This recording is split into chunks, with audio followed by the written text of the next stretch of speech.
Shalom Bapak Ibu Saudara yang terkasih di dalam nama Tuhan Yesus. Hari ini kita akan merenungkan firman Tuhan dan mari kita akan berdoa terlebih dahulu. Mari kita berdoa. Bapa yang kami sembah, di dalam nama Tuhan Yesus kami akan mendengar firman-Mu dan merenungkan kebenaran firman-Mu pada hari ini. Berikan kami hikmat, pengertian yang daripada Tuhan, supaya setiap firman Tuhan yang kami dengar bisa kami mengerti dan kami bisa menerapkannya di dalam hidup kami. Terima kasih Bapa, di dalam nama Tuhan Yesus kami berdoa dan bersyukur. Amin. Saudara, hari ini kita akan belajar firman Tuhan yang terambil di dalam 1 Raja-Raja pasal 19 ayat yang ke-6.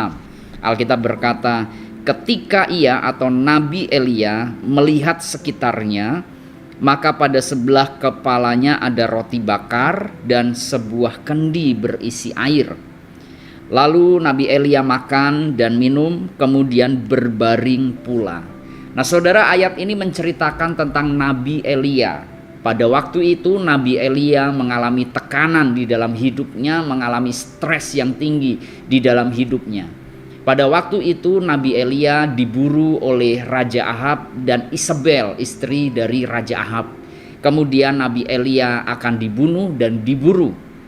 Isabel, ratu waktu itu, mengerahkan seluruh pasukan untuk mencari Nabi Elia dan membunuhnya.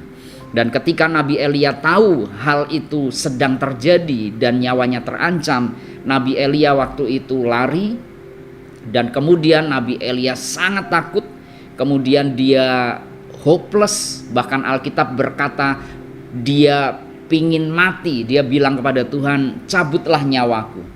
Nah saudara, pada waktu itu Nabi Elia sangat stres, kemudian lari, dan kemudian dia tertidur di suatu padang gurun waktu itu. Dan saat itu kondisinya sangat lemah, dia secara jiwa sangat tertekan, dan secara fisik dia sangat kecapean karena dia tidak bawa bekal makanan dan minuman, dan tidak ada sesuatu yang bisa dia makan. Tetapi luar biasanya, di tengah-tengah kesulitan yang dia alami, di tengah-tengah stres yang tinggi, ternyata Tuhan sangat memperdulikan hambanya ini. Tuhan sangat memperdulikan Nabi Elia. Alkitab berkata bahwa waktu itu Nabi Elia tertidur, kemudian terbangun, dan di sebelah kepalanya ada roti bakar, saudara. Dan kemudian ada sebuah kendi berisi air. Kemudian Nabi Elia disentuh oleh malaikat, dan malaikat itu berkata, makanlah dan minumlah supaya kamu ada tenaga. Nah saudara, kita melihat di sini bahwa ketika Nabi Elia berada pada tekanan yang berat, dia lari ke padang gurun menuju ke gunung Allah. Di tengah-tengah perjalanan dia kecapean, dia tertidur. Dan ketika dia stres secara jiwa dan secara fisik, dia mungkin merasa lapar, dia butuh makanan dan minuman. Dan ketika itu ternyata Tuhan menyediakan apa yang Nabi Elia perlukan. Ada makanan di situ, ada roti bakar, dan ada air minum untuk dikonsumsi oleh Nabi Elia. Nah saudara, di sini kita melihat bahwa Tuhan sangat peduli dengan anak-anaknya yang sedang mengalami kesulitan. Dan Tuhan akan mencukupkan segala kebutuhan yang kita perlukan ketika kita menghadapi kesulitan, menghadapi masalah di dalam kehidupan kita.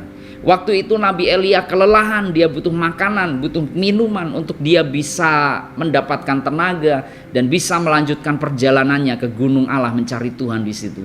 Dan Tuhan cukupkan semua kebutuhannya. Ada roti bakar di situ tiba-tiba, saudara. Sudah jadi, nggak perlu diolah. Tuhan sediakan yang dia butuhkan, dan ada air minum. Nah di situ Nabi Elia makan dan minum, kemudian dia bisa melanjutkan perjalanannya. Nah saudara, firman Tuhan mengingatkan kepada kita, kalau engkau stres, kalau engkau sedang mengalami masalah yang berat, kalau engkau sedang dalam kesulitan, kalau engkau punya kebutuhan-kebutuhan di dalam kehidupan kita, maka ingatlah Tuhan yang menyediakan. Saya teringat ketika pertama kali dunia ini dibentuk, manusia diciptakan paling terakhir, saudara. Sebelum manusia diciptakan, Tuhan sediakan semua. Ada Taman Eden di situ, ada berbagai macam buah-buahan yang lezat di situ, yang bergizi, ada berbagai macam binatang yang bisa dimakan. Kemudian baru manusia diciptakan di situ untuk menikmati apa yang Tuhan sudah sediakan. Tuhan adalah Allah yang menyediakan. God is provider. Tuhan menyediakan apa yang engkau butuhkan. Karena itu naikkanlah permohonanmu di dalam doa dan ucapan syukur. Apa yang menjadi kebutuhanmu saat ini, Tuhan pasti cukupkan. Jangan khawatir.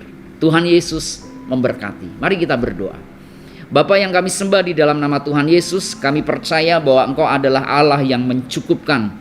Karena Allah kami adalah Allah yang menyediakan dan mencukupkan apa yang kami perlukan di dalam kebutuhan jiwa kami, spiritual kami, kebutuhan fisik kami. Kami yakin Tuhan Allah yang mencukupkan dan menyediakan.